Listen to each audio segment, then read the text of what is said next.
ओम शांति। आज 9 तारीख के बाबा के महावाक्य हैं। आज बाबा कह रहे हैं कि बच्चे, समय बहुत वैल्यूबल है, इसमें पात्र को देखकर ही दान करना है और जितना तुम ज्ञान धन का दान करते हो उतना तुम्हारे अंदर गुणों की धारणा भी होती जाती है। तो ज्ञान धन का दान करते चलो, उतना ही सबका भला होता जाएगा। फिर बाबा कह रहे हैं कि बच्चे, अपने ऊपर भी अटेंशन देना है। जितना याद की यात्रा में रहोगे उतनी तुम्हारी अवस्था ऊंची होती जाएगी, स्थिर होती जाएगी और तुम अपने जीवन में सुख शांति की प्राप्ति करते जाओगे, दूसरों को भी कराते जाओगे। आज सार है मुरली का, मीठे बच्चे, तुम्हारा ये टाइम बहुत बहुत वैल्यूबल है, इसलिए इसे व्यर्थ मत गवाओ। पात्र को देखकर ज्ञान दान करो। प्रश्न है, गुणों की धारणा भी होती जाए और चलन भी सुधरती रहे, उसकी सहज विधि क्या है? उत्तर है, जो बाबा ने समझाया है वह दूसरों को समझाओ। ज्ञान धन का दान करो तो गुणों की धारणा भी सहज होती जाएगी और चलन भी सुधरती जाएगी। जिनके बुद्धि में ये नॉलेज नहीं रहती है, ज्ञान धन का दान नहीं करते हैं, वह है मनुष्य। मैं मुफ्त अपने को घाटा डालते हैं। गीत है, बचपन के दिन भुला ना देना, आज हंसे कल रुला ना देना। ओम शांति। मीठे मीठे बच्चों ने गीत सुना, अर्थ तो अच्छी रीति समझा। हम आत्मा हैं और बेहद बाप के बच्चे हैं, यह भुला ना दो। अभी अभी बाप की याद में हर्षित होते हैं, अभी अभी फिर याद भूल जाने से गम में पड़ जाते हैं। अभी अभी जीते हो, अभी अभी मर पड़ते हो, अर्थात अभी अभी बेहद के बाप के बनते हो, अभी अभी फिर जिस्मानी परिवार तरफ चले जाते हो। तो बाप कहते, आज हंसे कल रो ना देना। ये हुआ गीत का अर्थ। तुम बच्चे जानते हो, बहुत करके मनुष्य शांति के लिए धक्का खाते हैं, तीर्थ यात्रा पर जाते हैं। ऐसे नहीं कि धक्का खाने से कोई शांति मिलती है। ये एक ही संगम युग है जब बाप आकर समझाते हैं। पहले पहले तो अपने को पहचानो। आत्मा है ही शांत स्वरूप, रहने का स्थान भी शांति धाम है। यहाँ आती है तो कर्म जरूर करना पड़ता है। जब अपने शांति धाम में है तो शांत है। सतयुग में भी शांति रहती है, सुख भी है, शांति भी है। शांति धाम को सुख धाम नहीं कहेंगे। जहाँ सुख है उसे सुख धाम, जहाँ दुख है उसे दुख धाम कहेंगे। ये सब बातें तुम समझ रहे हो। ये सब समझाने के लिए कोई सन्मुख ही समझाया जाता है। प्रदर्शनी में जब अंदर घुसते हैं तो पहले पहले बाप का परिचय देना चाहिए। समझाया जाता है, आत्माओं का बाप एक ही है, वही गीता का भगवान है, बाकी सब आत्माएं हैं। आत्मा शरीर छोड़ती और लेती है, शरीर के नाम ही बदलते हैं, आत्मा का नाम नहीं बदलता। तो तुम बच्चे समझा सकते हो, बेहद के बाप से ही सुख का वर्षा मिलता है। बाप सुख की सृष्टि स्थापन करते हैं। बाप दुख की सृष्टि रचे तो ऐसा होता नहीं। भारत में लक्ष्मी नारायण का राज्य था ना, चित्र भी है, बोलो ये सुख का वर्षा मिलता है। अगर कहें यह तो तुम्हारी कल्पना है तो एकदम छोड़ देना चाहिए। कल्पना समझने वाला कुछ भी समझेगा नहीं। तुम्हारा टाइम तो बहुत वैल्यूबल है। इस सारी दुनिया में तुम्हारे जितना टाइम वैल्यूबल कोई का है नहीं। बड़े बड़े मनुष्यों का टाइम वैल्यूबल होता है, तो बाप का टाइम कितना वैल्यूबल है। बाप समझाकर क्या से। बाप तुम बच्चों को ही कहते हैं कि तुम अपना टाइम, वैल्यूबल टाइम मत गवाओ। नॉलेज पात्र को ही देनी है, पात्र को समझाना चाहिए। सब बच्चे तो समझ नहीं सकते, इतनी बुद्धि नहीं जो समझें। पहले पहले बाप का परिचय देना है। जब तक यह नहीं समझते कि हम आत्माओं का बाप शिव है, तो आगे कुछ भी नहीं समझ सकेंगे। बहुत प्यार नम्रता से समझाकर रवाना कर देना चाहिए, क्योंकि आसुरी संप्रदाय झगड़ा करने में देरी नहीं करेंगे। गवर्नमेंट स्टूडेंट की कितनी महिमा करती है, उनों के लिए कितने प्रबंध रखती है। कॉलेज के स्टूडेंट ही पहले पहले पत्थर मारना शुरू करते हैं। जोश होता है ना। बूढ़े या माताएं तो पत्थर इतना ज़ोर से लगा ना सकें। अक्सर करके स्टूडेंट का ही शोर होता है, उन्हों को ही लड़ाई के लिए तैयार करते हैं। अब बाप आत्माओं को समझाते हैं, तुम उल्टे बन गए हो, अपने को आत्मा के बदले शरीर समझ लेते हो। अब बाप तुमको सीधा कर रहे हैं। कितना रात दिन का फर्क हो जाता है। सीधा होने से तुम विश्व के मालिक बन जाते हो। अभी तुम समझते हो हम आधा कल्प उल्टे थे, अब बाप आधा कल्प के लिए सुलटा बनाते हैं। अल्लाह के बच्चे हो जाते तो विश्व की बादशाही का वर्षा मिलता है। रावण उल्टा कर देते तो कला काया चट हो जाती, फिर गिरते ही रहते हैं। राम राज्य और रावण राज्य को तुम बच्चे ही जानते हो। तुमको बाप की याद में रहना है। भल शरीर निर्वाह अर्थ कर्म भी करना है। फिर भी समय तो बहुत मिलता है। कोई जिज्ञासु आदि नहीं है, काम नहीं है, तो बाप की याद में बैठ जाना चाहिए।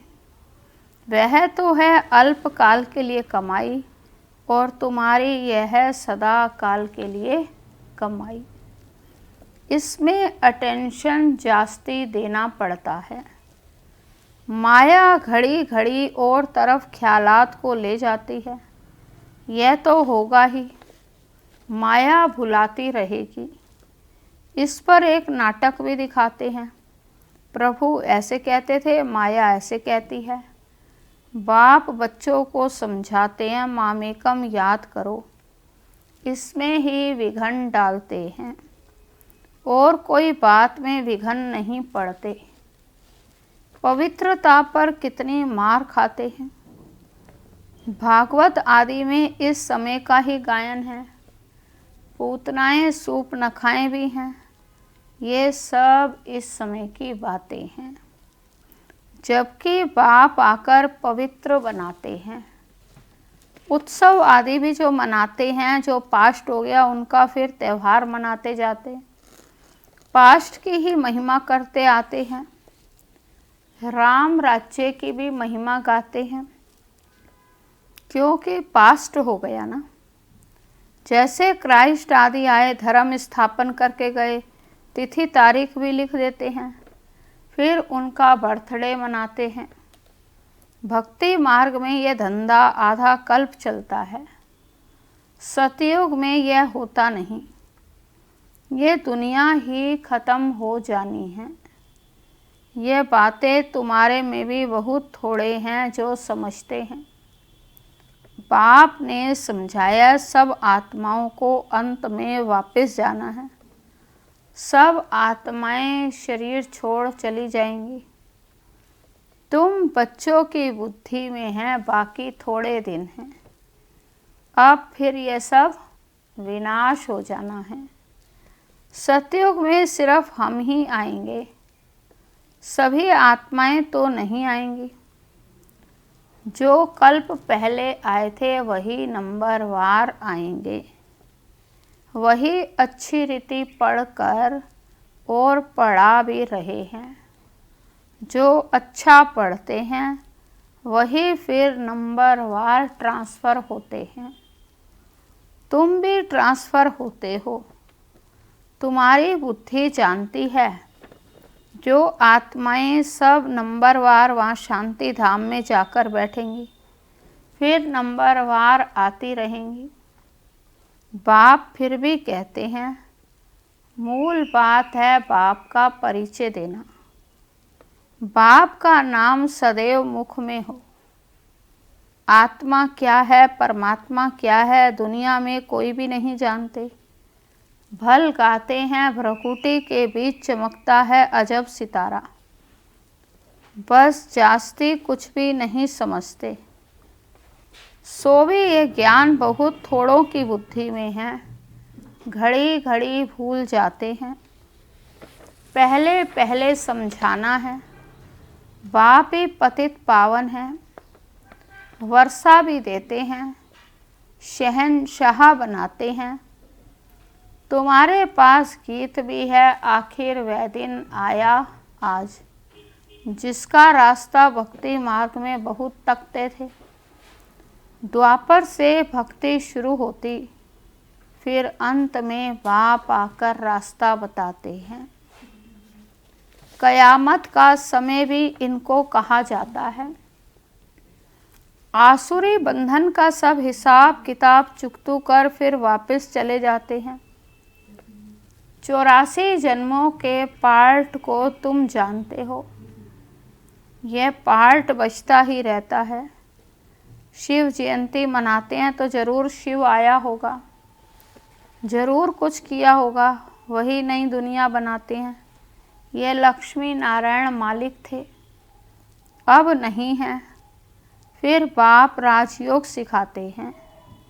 यह राजयोग सिखाया था, तुम्हारे सिवाय और कोई के मुख में आ नहीं सकेगा। तुम ही समझा सकते हो। शिव बाबा हमको राजयोग सिखला रहे हैं। शिवोहम का जो उच्चारण करते हैं वह भी रोंग है। तुमको अब बाप ने समझाया है। तुम ही चक्कर लगाए ब्राह्मण कुल से देवता कुल में आते हो।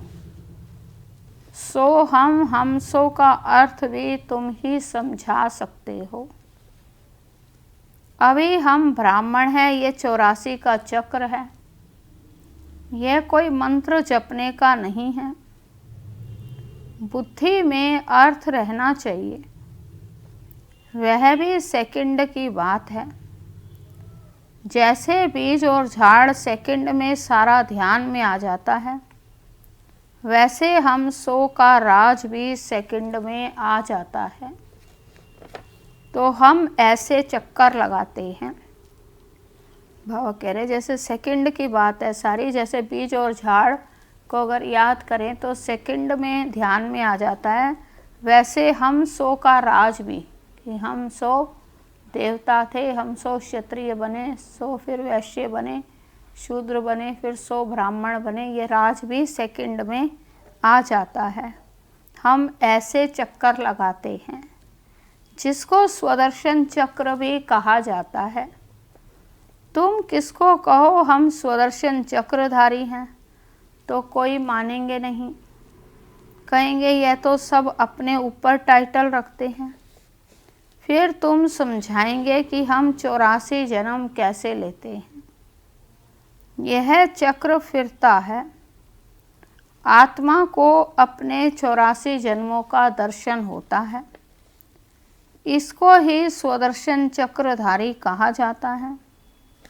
पहले तो सुनकर चमक जाते हैं, ये फिर क्या गपोड़ा लगाते हैं। जब तुम बाप का परिचय देंगे तो उनको गपोड़ा नहीं लगेगा। बाप को याद करते हैं, गाते भी हैं, बाबा आप आएंगे तो हम आप पर वारी जाएंगे, आपको ही याद करेंगे।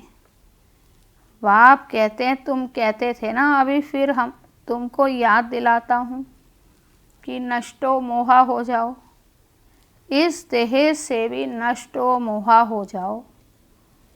अपने को आत्मा समझ मुझे याद करो तो विक्रम विनाश होंगे। यह मीठी बात सबको पसंद आएगी। अपने को आत्मा समझ मुझे याद करो तो विक्रम विनाश होंगे। बाबा कह रहे ये बहुत मीठी बात है जो सबको समझ में आएगी। बाप का परिचय नहीं होगा तो फिर किस ना किस बात में संशय उठाते रहेंगे। इसलिए पहले तो 2-3 चित्र आगे रख दो जिसमें बाप का परिचय हो। बाप का परिचय मिलने से वर्षे का भी मिल जाएगा। बाप कहते हैं मैं तुमको राजाओं का राजा बनाता हूँ। यह चित्र बनाओ। डबल सिरताज राजाओं के आगे सिंगल ताज वाले माथा टेकते हैं। आपे ही पूछिए, आपे ही पुजारी का राज भी समझ में आ जाए। पहले बाप की पूजा करते हैं, फिर अपने ही चित्रों की बैठ पूजा करते हैं। जो पावन होकर गए हैं उनका चित्र बनाए बैठ पूजते हैं। यह भी तुमको अभी ज्ञान मिला है। आगे तो भगवान के लिए कह देते थे आपे ही पूजिए, आपे ही पुजारी। अब तुमको समझाया गया है। तुम ही इस चक्र में आते हो। बुद्धि में ये नॉलेज सदैव रहती है। और फिर समझाना भी है, धन दिए धन ना खुटे। जो धन दान नहीं करते उनको मनुष्य भी कहते हैं। तो बाप ने समझाया है वह फिर दूसरों को समझाना भी है। नहीं समझाएंगे तो मुफ्त अपने को घाटा डालेंगे। तो गुण भी धारण नहीं होंगे।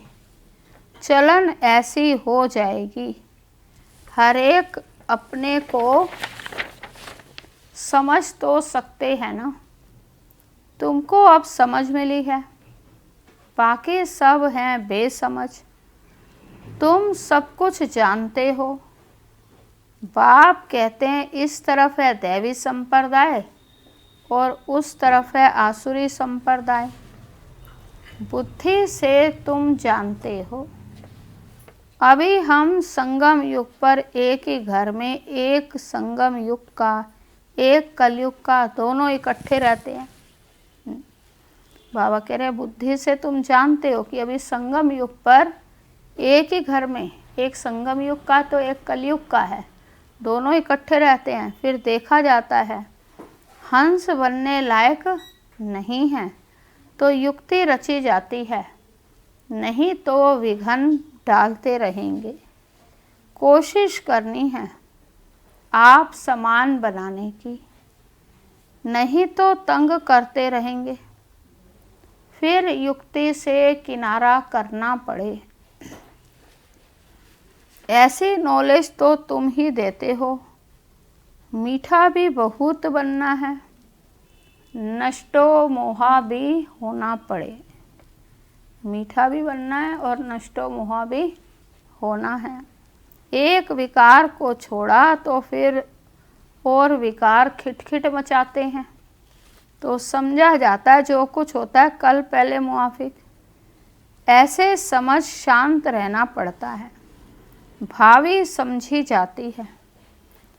अच्छे अच्छे समझाने वाले बच्चे भी गिर पड़ते हैं, बड़ी जोर से चमाट खा लेते हैं। फिर कहा जाता है कल पहले भी चमाट खाई होगी। हर एक अपने अंदर से समझ सकते हैं। लिखते भी है बाबा हम क्रोध में आ गए, फलाने को मारा, ये भूल हुई। बाप समझाते हैं जितना हो सके कंट्रोल करो। कैसे कैसे मनुष्य अबलाओं पर कितने अत्याचार करते हैं। पुरुष बलवान होते हैं, स्त्री अबला होती है। बाप फिर तुमको यह गुप्त लड़ाई सिखाते हैं जिससे तुम रावण पर जीत पाते हो।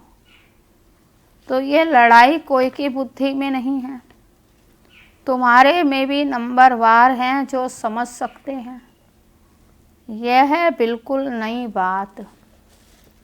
अभी तुम पढ़ रहे हो सुख धाम के लिए।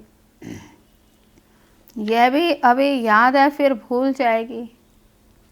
मूल बात है याद की यात्रा। याद से ही हम पावन बन जाएंगे। अच्छा, मीठे मीठे सिकी लदे बच्चों प्रति माता पिता बाप दादा का याद प्यार और गुड मॉर्निंग। रूहानी बाप की रूहानी बच्चों को नमस्ते। हम रूहानी बच्चों की रूहानी बाप को नमस्ते नमस्ते। धारणा के लिए मुख्य सार है, कुछ भी होता है तो भावी समझ शांत रहना है, क्रोध नहीं करना है, जितना हो सके अपने आप को कंट्रोल करना है, युक्ति रच आप समान बनाने की कोशिश करनी है। दूसरा पॉइंट है, बहुत प्यार और नम्रता से सबको बाप का परिचय देना है।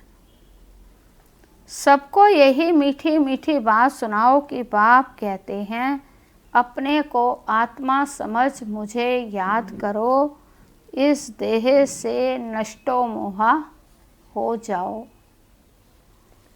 वरदान है, नम्रता रूपी कवच द्वारा व्यर्थ के रावण को जलाने वाले सच्चे स्नेही सहयोगी भव। नम्रता रूपी कवच द्वारा व्यर्थ के रावण को जलाने वाले सच्चे स्नेही सहयोगी भव। वरदान का विस्तार है, कोई कितना भी आपके संगठन में कमी ढूंढने की कोशिश करे, लेकिन जरा भी संस्कार स्वभाव का टक्कर दिखाई ना दे। अगर कोई गाली भी दे, इंसल्ट भी करे, आप सेंट बन जाओ। अगर कोई रॉन्ग भी करता है तो आप राइट रहो। कोई टक्कर लेता है तो भी आप उसे स्नेह का पानी दो। यह क्यों, ऐसा क्यों, यह संकल्प करके आग पर तेल नहीं डालो। तो नम्रता का कवच पहनकर रहो। जहाँ नम्रता होगी वहाँ स्नेह और सहयोग भी अवश्य होगा। स्लोगन है, मेरेपन की अनेक हद की भावनाएं एक मेरे बाबा में समा दो। मेरेपन की अनेक हद की भावनाएं एक मेरे बाबा में समा दो। ओम शांति।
ईशु